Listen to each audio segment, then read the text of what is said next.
Hi friends, അപ്പോൾ എല്ലാവർക്കും പുതിയൊരു വീക്കിലി അനാലിസിലേക്ക് സ്വാഗതം.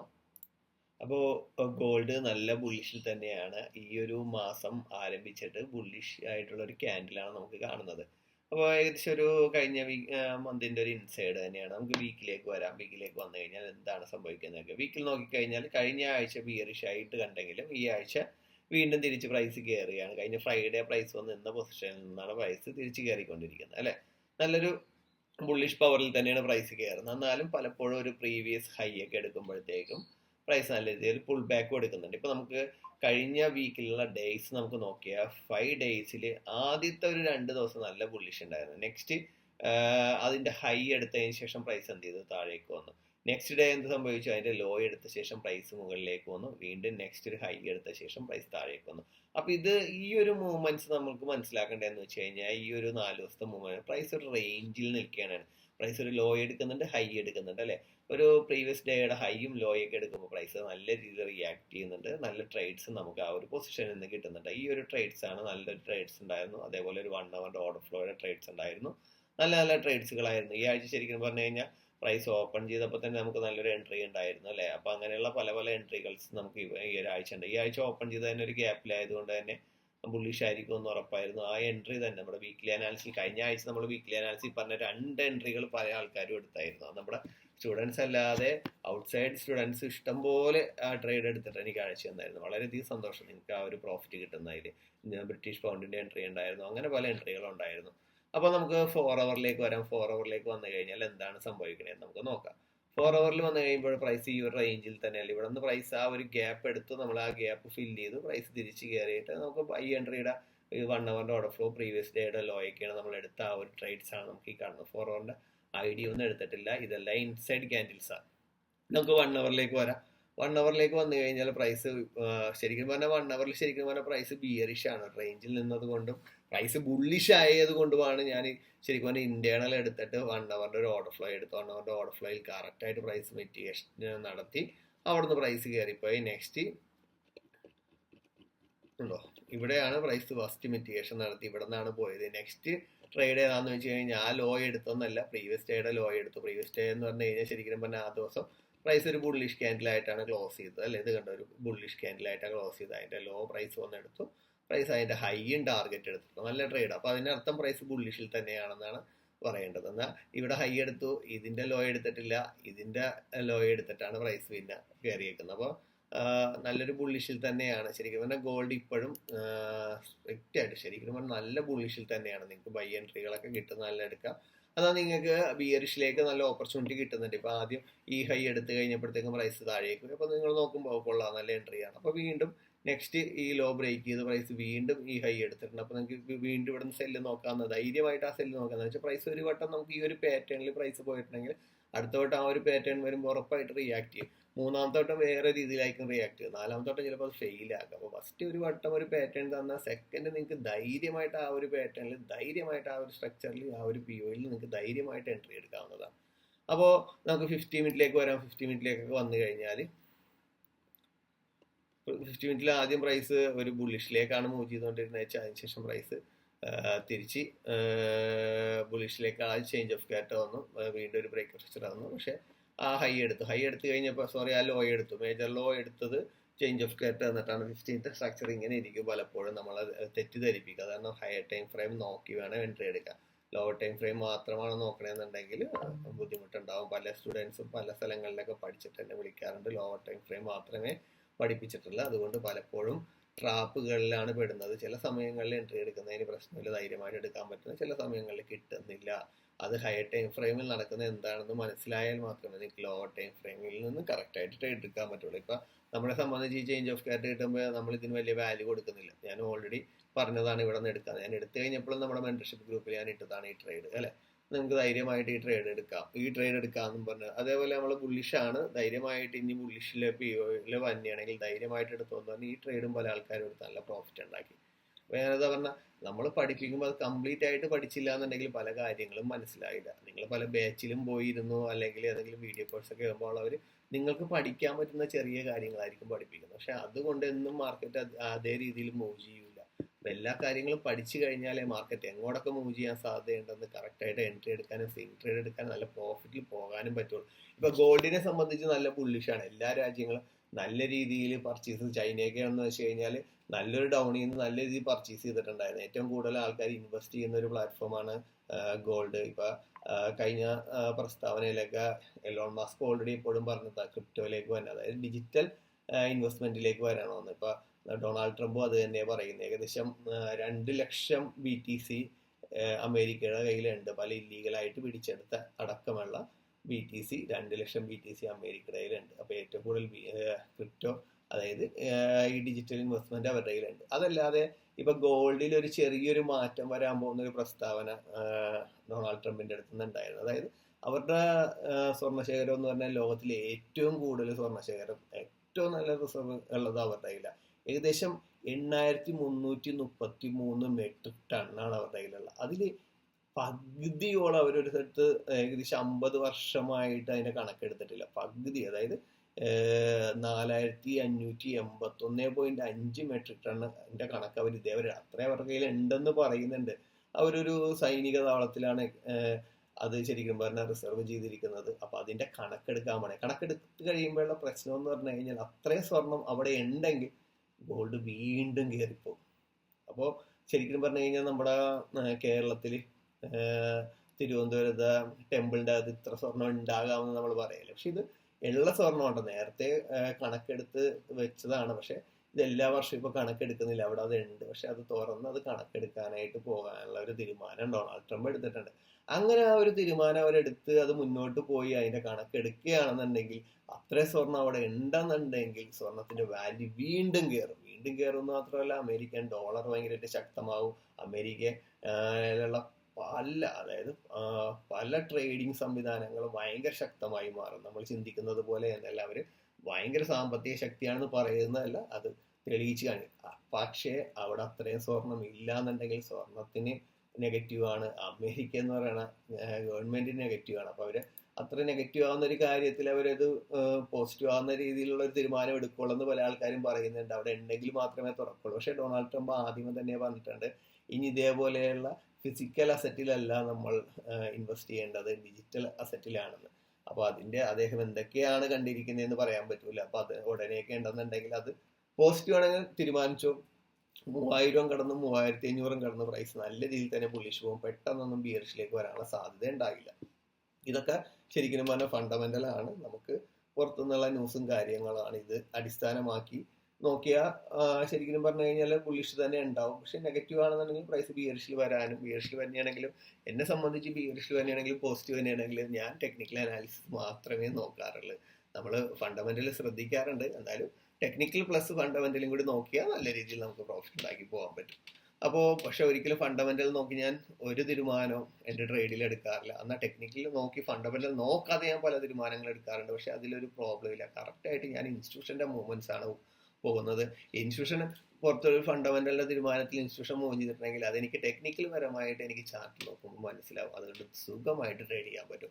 അപ്പോൾ എനിക്ക് ഗോൾഡിൽ ഇത്രമേ പറയാനുള്ളൂ. സ്റ്റില്ലും ബുള്ളിഷ് ആണ്. പക്ഷെ നിങ്ങൾക്ക് സെല്ലിലേക്ക് ഇതേപോലെ കിട്ടുന്ന ചാൻസുകൾ, പ്രത്യേകിച്ച് ഈ 1 അവറിന്റെ പ്രീവിയസ് ഹൈ ഒക്കെ എടുക്കുമ്പോഴത്തേക്ക് നിങ്ങൾക്ക് സെല്ല് നോക്കാൻ പറ്റുന്ന പൊസിഷൻസ് എല്ലാം സെല്ല് നോക്കുക. അതേപോലെ ബ്രോഡ്കാസ്റ്റ് ചെയ്യുന്ന ട്രേഡുകളെല്ലാം എടുക്കാൻ നോക്കുക. അതിൽ പറയുന്ന രീതിയിലുള്ള ട്രേഡുകളും പരമാവധി എടുക്കാൻ നോക്കുക. നിങ്ങൾക്ക് നല്ലൊരു പ്രോഫിറ്റിൽ തന്നെ മൂവ് ചെയ്യാൻ പറ്റും. അപ്പൊ നെക്സ്റ്റ് നമുക്ക് ബ്രിട്ടീഷ് പൗണ്ടിലേക്ക് വരാം.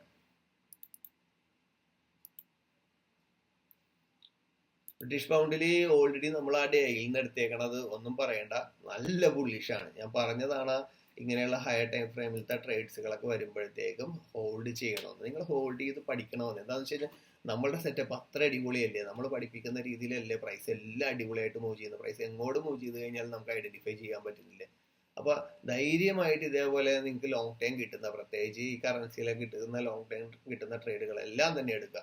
നമുക്ക് ബ്രിട്ടീഷ് പൗണ്ടിൽ ഓൾറെഡി മൺഡേ കഴിഞ്ഞ വീക്ക്ലി അനാലിസിസ് പറഞ്ഞ ഒരു രീതിയിലത്തെ ട്രേഡ് ഉണ്ടായിരുന്നു. അപ്പൊ ധൈര്യമായിട്ടും പല ആൾക്കാരും എടുത്തായിരുന്നു. നല്ല പ്രോഫിറ്റ് കിട്ടിയ ട്രേഡാണ്. മൺഡേ നല്ല പ്രോഫിറ്റിൽ ഗോൾഡിലും ബ്രിട്ടീഷ് പൗണ്ടിലും നല്ല ട്രേഡ് കിട്ടിയ ഒരു ദിവസമായിരുന്നു.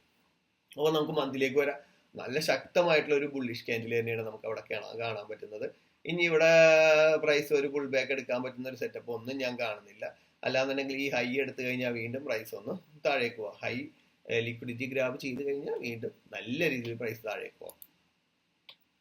നമ്മുടെ വീക്കിന്റെ പറയുകയാണെന്നുണ്ടെങ്കിൽ വീക്കിന്റെ ഇൻസൈഡ് ആണ്. ലിക്വിഡിറ്റി എടുത്തു ഏകദേശം ഒരു OB-യിലാ വന്നിരിക്കുന്നത്. അപ്പൊ ഇവിടെ നിന്ന് ഒരു പുൾ ബാക്ക് ഉണ്ടാകാനുള്ള സാധ്യത കൂടുതലാണ്. അപ്പൊ ഈ ആഴ്ച എന്തായാലും ഒരു പുൾ ബാക്ക് ഇവിടെ നമുക്ക് പ്രതീക്ഷിക്കാവുന്നതാണ് കേട്ടോ ബ്രിട്ടീഷ് പൗണ്ടിൽ. അപ്പൊ സെല്ലിലേക്ക് കിട്ടുന്ന ഓപ്പർച്യൂണിറ്റി യൂസ് ചെയ്യുക, ബൈയിലേക്ക് കിട്ടുന്ന ഓപ്പർച്യൂണിറ്റി ഉപയോഗിക്കുക. അപ്പോൾ എന്തായാലും ആ ഒരു പുൾ ബാക്ക് ഉറപ്പായിട്ടും നമുക്ക് പ്രതീക്ഷിക്കാം. നമുക്ക് ഡെയിലി നോക്കി ഏകദേശം 50% അബോവ് പ്രൈസ് മൂവ് ചെയ്ത് അല്ലേ. 50% എന്ന് പറയുമ്പോൾ ഇവിടം വരെ ആകുള്ളൂ.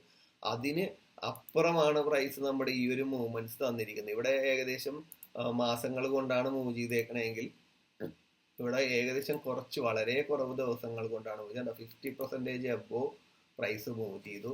ഇനി നല്ലൊരു പുൾ ബാക്ക് എന്തായാലും നമുക്ക് പ്രതീക്ഷിക്കാൻ പറ്റും അല്ലെ. ഇവിടെ നോക്കി എന്നാണ് ഇതിൽ വന്നതെന്ന് നോക്കിയേ, ജാനുവരി 13. ഇപ്പൊ എത്ര ആയിട്ടുണ്ടെന്ന് നോക്കിയേ, March 7 ആയിട്ടുള്ളത്. അപ്പൊ ഏകദേശം ഒരു 2 മാസം ആകണതിന് മുമ്പ് തന്നെ പ്രൈസ് ഇവിടം വരെ എത്തി. ഇവിടെ നോക്കി എന്നാണ് ഈ ഹൈ ഉണ്ടാക്കിയിരിക്കണേന്ന് നോക്കിയേ, 2024 സെപ്റ്റംബർ അല്ലെ, ജാനുവരി 24. അപ്പോൾ പ്രൈസ് നല്ല രീതിയിൽ ഇങ്ങോട്ട് എങ്ങനെയാണോ ഇറങ്ങിയത് അതേപോലെ തന്നെ പ്രൈസ് തിരിച്ചും കയറിയിട്ടുണ്ട്. അപ്പൊ ഇങ്ങോട്ട് ഇറങ്ങിയപ്പോഴുള്ള ഈ സ്ട്രക്ചർ കണ്ട അത് തന്നെയാണ് ഇവിടെ കാണുന്നത്. അപ്പൊ ഇവിടെ ഒരു 50% താഴേക്ക് ഇറങ്ങിയപ്പോൾ ഇവിടെ ഒരു പുൾ ബാക്ക് എടുത്തതുപോലെ തന്നെ നമുക്ക് ഈ വീക്കിന്റെ മൂവ്മെന്റ്സ് ചെയ്യുന്ന ഒരു പുൾ ബാക്ക് നമുക്ക് എന്തായാലും പ്രതീക്ഷിക്കാൻ പറ്റും. അപ്പൊ അവിടെ നിന്ന് കിട്ടുന്ന സെല്ല് നല്ല രീതിയിൽ യൂസ് ചെയ്യുക. കറൻസിയാണ്, ഗോൾഡ് അല്ലാത്തതുകൊണ്ട് ധൈര്യമായിട്ട് ഞാൻ അവിടെ സെല്ല് എടുക്കാനേ പറയും. അപ്പൊ നമുക്ക് 4 hourലേക്ക് വരാം. 4 hourലേക്ക് വന്നു കഴിഞ്ഞിട്ടുണ്ടെങ്കിൽ 4 hourല് ബുള്ളിഷ് ആണ്. ഇവിടെ ഐഡിയ ഒന്നും എടുത്തിട്ടില്ല. അപ്പൊ 4 hourല് ബുള്ളിഷ് ആണ്. 4 hourല് ഇപ്പൊ നിങ്ങൾ അവിടെ നിന്ന് ഒരു പുൾ ബാക്ക് വരുമ്പോൾ 4 hourന്റെ OB-യിൽ വന്നെങ്കിൽ ധൈര്യമായിട്ട് ബൈ ചെയ്തോ. അത് ലോങ് ടൈം ബൈ ചെയ്യുക. ഇതിന്റെ ഹൈ എന്തായാലും പ്രൈസ് ബ്രേക്ക് ചെയ്തിട്ടുണ്ടോ ധൈര്യമായിട്ട് നിങ്ങൾക്ക് ബൈ ചെയ്യാവുന്ന ഒരു പൊസിഷനാണ്. അതേപോലെ തന്നെ ഇപ്പൊ നമുക്ക് 1 hourന്റെ ആണെന്നുണ്ടെങ്കിൽ 1 hourല് പ്രൈസ് ബ്രേക്ക് സ്ട്രക്ചർ ആവുന്നോ. ഇവിടെ ഐഡിയം ഉണ്ട്. ഐഡിയം എടുത്ത ചിലപ്പോ ഈ 1 hourന്റെ OB-ന്ന് കയറാം പുൾ ബാക്ക്. അല്ലാന്നുണ്ടെങ്കിൽ ഈ 1 hourല് ചേഞ്ച് ഓഫ് ക്യാരക്ടർ തന്ന് ഇത് റിയാക്ട് ചെയ്ത് ബ്രേക്ക് ചെയ്ത് പോകണമെങ്കിൽ നമ്മുടെ ആ 4 hourൽ നിന്ന് ലോങ് ടൈം ബൈ എടുക്കുക. അത്രമേ എനിക്ക് ഇവിടെ പറയാനുള്ളത്. അപ്പോൾ ഓൾറെഡി നമ്മുടെ ബ്രിട്ടീഷ് പൗണ്ടിന്റെ ഒക്കെ ഞാൻ കഴിഞ്ഞ ആഴ്ച ഞാൻ എല്ലാ പേഴ്സിന്റെയും കഴിഞ്ഞ ആഴ്ച നമ്മുടെ മെന്റർഷിപ്പ് ഗ്രൂപ്പിൽ ഇട്ടതായിരുന്നു. പല ആൾക്കാരും ട്രേഡ് എടുത്തിട്ടുണ്ട്. നല്ല ട്രേഡ്സ് ഉണ്ടായിരുന്ന ഒരു ആഴ്ച തന്നെയായിരുന്നു കഴിഞ്ഞ ആഴ്ച. ഓക്കെ, നമുക്ക് ഇതാണ് 15 മിനിറ്റിലും പറയാനുള്ളത്. ചേഞ്ച് ഓഫ് ക്യാരക്ടർ ആണ്, ബ്രേക്ക് സ്ട്രക്ചർ വീണ്ടും ബുള്ളിഷ് ചേഞ്ച് ഓഫ് ക്യാരക്ടർ വന്നിട്ടുണ്ട്. 15 മിനിറ്റിൽ ഇതാണ് ഹൈ ടൈം ഫ്രെയിം നല്ല രീതിയിൽ സ്റ്റഡി ചെയ്തില്ലെങ്കിൽ 15 മിനിറ്റിൽ മാത്രം വരക്കുന്ന സ്റ്റുഡൻസിന് പലപ്പോഴും ട്രാപ്പിലായിരിക്കും അവർ പെടുന്നത്. എന്താണ് ഈ മൂവ്മെന്റ്സ് എന്ന് ഐഡന്റിഫൈ ചെയ്യാൻ പറ്റില്ല. അപ്പോൾ എനിക്ക് ഇത്രമാണ് പറയാനുള്ളത്. വീക്കിന്റെ ആ ഒരു പൊസിഷനിൽ നിന്ന് നമുക്കൊരു നല്ലൊരു സെല്ല് കിട്ടാം. അതേപോലെ 4 hourന്റെ ആ ഒരു OB-യിൽ വരികയാണെങ്കിൽ ധൈര്യമായിട്ട് നല്ലൊരു ബൈ എടുക്കാവുന്നതാണ്. നമുക്ക് മന്തിലേക്ക് വരാം. യൂറോ USD നല്ല ബുള്ളിഷ് ആണല്ലേ. നമ്മുടെ ബ്രിട്ടീഷ് പൗണ്ട് ബുള്ളിഷ് ആയതുപോലെ തന്നെയാണ് യൂറോ USDയും ബുള്ളിഷ് ആയിരിക്കുന്നത് അല്ലെ.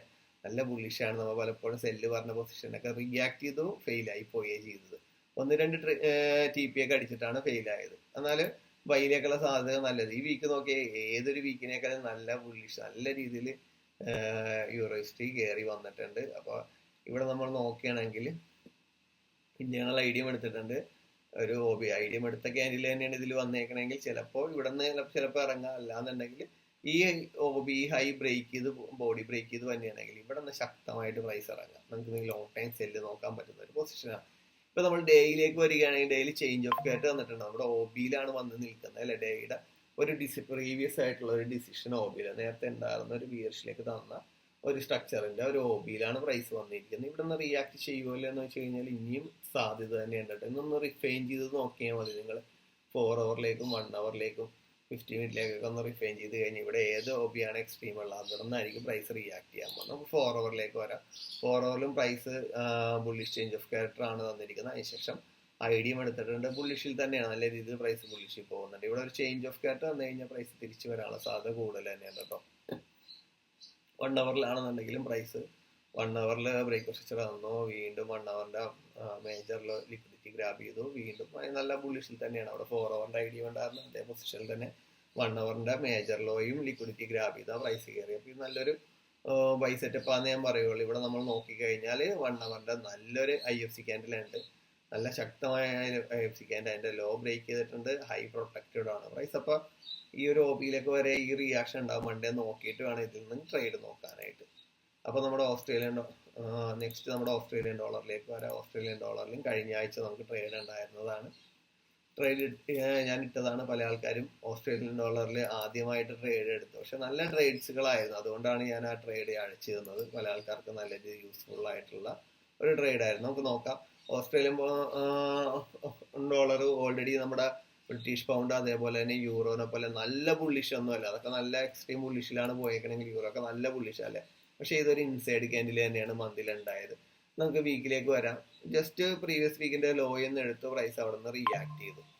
അതിനുശേഷം പ്രൈസ് നമുക്ക് ഡേയിലേക്ക് വരികയാണെന്നുണ്ടെങ്കിൽ ഡേയുടെ ഈ ഒരു പൊസിഷനിൽ നിന്ന് പ്രൈസ് നല്ല രീതിയിൽ പോയിട്ടുണ്ട്. ഈ ഒരു ലോയാണ് ഞാൻ ഇട്ടത്. ഇവിടെ നിന്ന് എന്തായാലും നിങ്ങൾക്ക് ബൈ ചെയ്യാന്ന് പറഞ്ഞ് ഇവിടെ നമുക്ക് നല്ല രീതിയിൽ പ്രൈസ് മൂവ് ചെയ്തു അല്ലെ. നമ്മൾ പ്രതീക്ഷിച്ചതിനേക്കാളും നല്ലൊരു മൂവ്മെന്റ്സ് അവിടെ നിന്ന് കിട്ടിയായിരുന്നു. ഓക്കെ, 4 hourന്റെ മേജർ ലോ പ്രൈസ് എടുത്തു.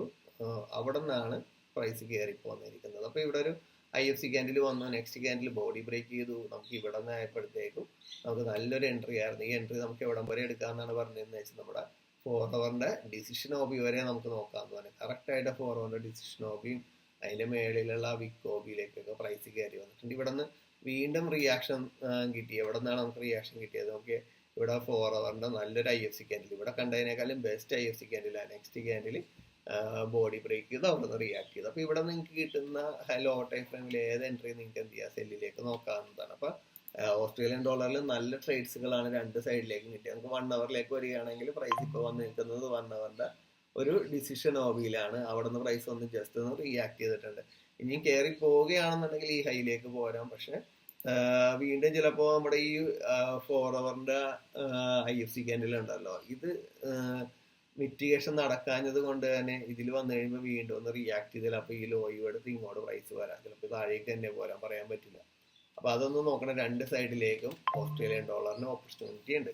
അപ്പൊ ഇതനുസരിച്ച് വേണം ട്രേഡ് എടുക്കാനായിട്ട്. അതേപോലെ തന്നെ പല ആൾക്കാരും ഒരുപാട് ട്രേഡ്സ് എടുക്കുന്ന സ്റ്റുഡൻസ് ഉണ്ട്. ഇപ്പൊ എന്റെ സ്റ്റുഡൻസ് അല്ല, പുറത്തുനിന്ന് വരുന്ന നമ്മുടെ പ്രത്യേകിച്ച് യൂട്യൂബിലിടുന്ന വീഡിയോ കാണുന്ന പല സ്റ്റുഡൻസ് ഉണ്ട്. എനിക്ക് അവരോട് പറയാനുള്ളതെന്ന് വെച്ച് കഴിഞ്ഞാൽ, നിങ്ങൾ പഠിപ്പിക്കുന്നത് എന്തോ ആയിക്കോട്ടെ, പക്ഷെ ഒരുപാട് ട്രേഡ് എടുക്കുന്നതിലല്ല കാര്യം. നിങ്ങൾ പഠിച്ച രീതിയിൽ നല്ലൊരു ട്രേഡ് വന്നു കഴിയുമ്പോൾ അത് കോൺഫിഡൻസോടെ എടുക്കുന്നതിലാണ് നല്ല എക്സ്പീരിയൻസ്. നല്ല എക്സ്പീരിയൻസ് ഉണ്ട്, ബാഡ് എക്സ്പീരിയൻസ് ഉണ്ട്. ഈ ഗുഡ് എക്സ്പീരിയൻസ് കിട്ടണമെന്നുണ്ടെങ്കിൽ നല്ലൊരു സെറ്റപ്പ് പഠിക്കുക, ആ സ്ട്രാറ്റജിയിൽ നല്ല രീതിയിൽ ബാക്ക് ടെസ്റ്റ് ചെയ്യുക. അത് ഒരു റിയൽ അക്കൗണ്ടിൽ തന്നെ ബാക്ക് ടെസ്റ്റ് ചെയ്യുക. ഒരിക്കലും ഡെമോ അക്കൗണ്ടിൽ പോയി ബാക്ക് ടെസ്റ്റ് ചെയ്ത് ലൈഫ് വെറുതെ കളയരുത്. വെറുതെ ഒരു നമുക്കൊരു അതും ഞാൻ പറയുന്നത് വെച്ചാൽ ഒരു ബാഡ് എക്സ്പീരിയൻസ് എന്നേ പറയുള്ളൂ. ഒരു ഡെമോ അക്കൗണ്ടിൽ ചെയ്യുന്ന ഒരു ചെറിയ അക്കൗണ്ട് ആണെങ്കിൽ ആ റിയൽ അക്കൗണ്ടിൽ ട്രേഡ് ചെയ്ത് പഠിക്കുക. ആ ട്രേഡ് നിങ്ങൾക്ക് വരുന്ന ആഴ്ചയിൽ 1-2 ട്രേഡ് ചെയ്താലും മതി. മാസത്തിൽ നിങ്ങൾക്ക് 8 ട്രേഡ് കിട്ടൂലേ, അല്ലെങ്കിൽ ഒരു 10-15 ട്രേഡ് കിട്ടില്ല. അത് മതി നിങ്ങളെ വലിയ പ്രോഫിറ്റിൽ എത്തിക്കാനായിട്ട്. അപ്പൊ നിങ്ങൾ നല്ല ഫിൽട്ടർ ചെയ്ത് നല്ല ട്രേഡ്സുകളിലേക്ക് കയറി കഴിഞ്ഞാൽ നിങ്ങൾക്ക് നല്ലൊരു emotional management, risk management, money management ഒക്കെ നിങ്ങൾക്ക് സെറ്റ് ചെയ്യാൻ പറ്റും. അതിനുശേഷം നിങ്ങൾക്ക് കിട്ടുന്ന നിങ്ങളുടെ പ്രകാരം കിട്ടുന്ന നല്ല ട്രേഡുകൾ ചെയ്യുക. അതിൽ നിന്ന് നിങ്ങൾക്ക് പ്രോഫിറ്റ് കിട്ടും. അല്ലാതെ ഒരുപാട് ട്രേഡ് ചെയ്യുന്ന ഒരുപാട് പേരിലൊന്നും പോയി ട്രേഡ് ചെയ്ത് ചില ആൾക്കാരൊക്കെ ഇപ്പോൾ 4-5 പേരിലൊക്കെ പോയി 50 മിനിറ്റിന്റെ സെറ്റപ്പ് ഒക്കെ വെച്ചിട്ട് ചെറിയ ചെറിയ സെറ്റപ്പുകളൊക്കെ വെച്ചിട്ട് ട്രേഡ് എടുക്കണേ. അപ്പൊ ആ ഒരു നിങ്ങൾ ചെയ്യുന്ന ഒരു പേരിന്റെ ബിഹേവിയർ അറിയാൻ പറ്റുന്നില്ല, അത് ന്യൂസ് സമയത്ത് എങ്ങനെ മൂവ് ചെയ്യുന്ന ഐഡന്റിഫൈ ചെയ്യാൻ പറ്റില്ല. ഇങ്ങനെയുള്ള ഒരുപാട് നെഗറ്റീവ്സ് നിങ്ങൾക്ക് ഉണ്ടാവും. വെറുതെ അവിടെ പോയി ട്രേഡ് ചെയ്ത് വെറുതെ കുറെ സമയം കളഞ്ഞ് ബാഡ് എക്സ്പീരിയൻസും കിട്ടി, ലൈഫ് എങ്ങനെ സെറ്റ് ആകണമെന്ന് അറിയില്ല. അല്ല, നല്ല രീതിയിലത്തെ ഒരു എക്സ്പീരിയൻസ് ആണ് നിങ്ങൾക്ക് കിട്ടണമെന്നുണ്ടെങ്കിൽ നിങ്ങൾക്ക് മനസ്സിലായി ഇങ്ങനെയൊക്കെ ട്രേഡ് ചെയ്താൽ പ്രോഫിറ്റ് കിട്ടും. പക്ഷെ ഞാനത് പലപ്പോഴും അത് പാലിക്കാത്തത് കൊണ്ടാണ് എനിക്ക് പ്രോഫിറ്റ് കിട്ടുക. അപ്പൊ നിങ്ങളുടെ ആ ഒരു സ്ട്രാറ്റജിയിൽ നിങ്ങൾ ഹാപ്പിയാണ്, പക്ഷെ നിങ്ങൾക്ക് അത് പതിയെ പതിയെ മോൾഡ് ചെയ്തെടുക്കാൻ പറ്റും. പക്ഷെ മറ്റേ സംഭവം എന്ന് പറഞ്ഞാൽ നിങ്ങളുടെ ആ സ്ട്രാറ്റജിയിൽ നിങ്ങൾ ഹാപ്പി അല്ല, നിങ്ങൾക്ക് ഒരിക്കലും നിങ്ങൾക്ക് ഒരു ട്രസ്റ്റ് ഉണ്ടായില്ല, അല്ലെങ്കിൽ നിങ്ങൾക്ക് ഒരു കോൺഫിഡൻസ് ഉണ്ടായില്ല നല്ലൊരു പ്രോഫിറ്റിൽ എത്താൻ പറ്റുമെന്ന്. അപ്പൊ അങ്ങനെ പോയിട്ട് കാര്യമില്ല. നല്ല രീതിയിൽ ഒറ്റ പേരിലോ അല്ലെങ്കിൽ മിനിമം 2, ഒരു സെക്കൻഡ് പെയർ എന്നുള്ള രീതിയിൽ വേറൊരു പേരും കൂടി നോക്കിയാൽ 2 പേരിൽ നോക്കി ട്രേഡ് ചെയ്ത് പഠിക്കുക. ഞാൻ പറയുന്നത് വെച്ചാൽ പ്രോഫിറ്റ് ഉണ്ടാക്കാനായിട്ട് ഒറ്റ പേരിൽ ട്രേഡ് ചെയ്താൽ മതി. ആ ട്രേഡിൽ പ്രോഫിറ്റ് ഉണ്ടാക്കി നല്ല രീതിയിൽ പോയി കഴിഞ്ഞ ശേഷം ബാക്കി സമയം ഉണ്ടെങ്കിൽ സെക്കൻഡ് പെയർ നോക്കാൻ ഞാൻ പറയുന്നു. അതേപോലെ തന്നെ ഒരുപാട് പേര് കോഴ്സിന്റെ ഡീറ്റെയിൽസ് ചോദിച്ച് മെസ്സേജ് വിടുന്നുണ്ട്. വിളിക്കുന്ന ആൾക്കാരോടും കുറെ പേർക്കൊക്കെ ഞാൻ ഡീറ്റെയിൽസ് ഒക്കെ അയക്കുന്നുണ്ട്. അപ്പൊ എനിക്ക് പറയാനുള്ളതെന്ന് വെച്ച് കഴിഞ്ഞാൽ, പഠിക്കാൻ താല്പര്യമുള്ള ആൾക്കാർ വന്നാൽ മതി. എന്ന് വെച്ച് കഴിഞ്ഞാൽ ഞാൻ പേഴ്സണൽ മെന്റർഷിപ്പ് ട്രെയിനിങ് മാത്രമേ തരുന്നുള്ളൂ. ഒരിക്കലും ഒരു വീഡിയോ കോഴ്സോ അല്ലെങ്കിൽ ബാച്ചോ ഒന്നും തരുന്നില്ല. എന്തുകൊണ്ടെന്നാൽ ഒരു ചെറിയൊരു സെറ്റപ്പ് നിങ്ങളെ പഠിപ്പിച്ചത് കൊണ്ട് നിങ്ങൾ ഒരിക്കലും പ്രോഫിറ്റിൽ എത്താൻ പറ്റുന്നില്ല. എന്നെ പോലെ ഒരു പ്രൊഫഷണൽ ട്രേഡർ ആകാനുള്ള ഒരു സെറ്റപ്പ് പഠിക്കണമെന്നുണ്ടെങ്കിൽ അതിന് സമയമെടുക്കും. അതിന് നല്ല രീതിയിൽ പണിയെടുക്കണം. അപ്പം നിങ്ങൾക്ക് ഒരു പേഴ്സണൽ മെന്റർഷിപ്പ് ട്രെയിനിങ് തന്നാൽ മാത്രമേ നിങ്ങൾക്ക് എളുപ്പത്തിൽ അത് പഠിച്ചെടുക്കാൻ പറ്റുള്ളൂ. പഠിച്ചെടുത്ത് നിങ്ങൾക്ക് എൻ്റെ ട്രേഡുകൾ കോപ്പി ചെയ്യാനും എൻ്റെ സെറ്റപ്പുകൾ പഠിക്കാനും വേണ്ടിയാണ് ഞാൻ മെന്റർഷിപ്പ് ഗ്രൂപ്പിൽ ആഡ് ചെയ്യുന്നത്. അപ്പോൾ ആ മെന്റർഷിപ്പ് ഗ്രൂപ്പും കൂടി ആഡ് ചെയ്യുമ്പോൾ ഞാൻ എങ്ങനെ ട്രേഡ് എടുക്കുന്നു, എങ്ങനെ നല്ലൊരു പ്രോഫിറ്റ് പോകാന്നൊക്കെ നിങ്ങൾക്ക് മനസ്സിലാക്കി ഭാവിയിൽ നിങ്ങൾക്ക് നല്ലൊരു പ്രോഫിറ്റബിൾ ട്രേഡർ ആകാനും പറ്റും. അപ്പോൾ ഇത്രയും പാടുപെട്ട് ഞാൻ ഏകദേശം വാങ്ങുന്ന 30,000-40,000 രൂപ. അത് മറ്റുള്ള നിങ്ങൾ ഇവിടെയുള്ള വലിയ വലിയ ഇൻസ്റ്റിറ്റ്യൂഷനൊക്കെ വെച്ച് നോക്കുമ്പോൾ അതിൻ്റെ പകുതി എമൗണ്ട് പോലും വരുന്നില്ല. പക്ഷെ അവരെടുക്കുന്നതിൻ്റെ 10 ഇരട്ടി അല്ല 100 ഇരട്ടി പണിയെടുത്താണ് ഞാൻ നിങ്ങളെ പഠിപ്പിക്കുന്നത്. അപ്പോൾ അതിന് താല്പര്യമുള്ള നല്ലൊരു പ്രൊഫഷണൽ ട്രേഡർ ആകണമെന്ന് താല്പര്യമുള്ള ആളുകൾ മാത്രം വരാനേ ഞാൻ പറയുള്ളൂ. വന്നു കഴിഞ്ഞാൽ ഞാൻ ഗ്യാരണ്ടിയാണ് പഠിപ്പിച്ച് നല്ല രീതിയിൽ സെറ്റാക്കുന്ന കാര്യത്തിൽ. അപ്പോൾ നെക്സ്റ്റ് വീക്കും എല്ലാവർക്കും നല്ല പ്രോഫിറ്റ് ഉണ്ടാകട്ടെ എന്ന് ആശംസിച്ചുകൊണ്ട് ഞാൻ നിർത്തുന്നു. Wish you all the best.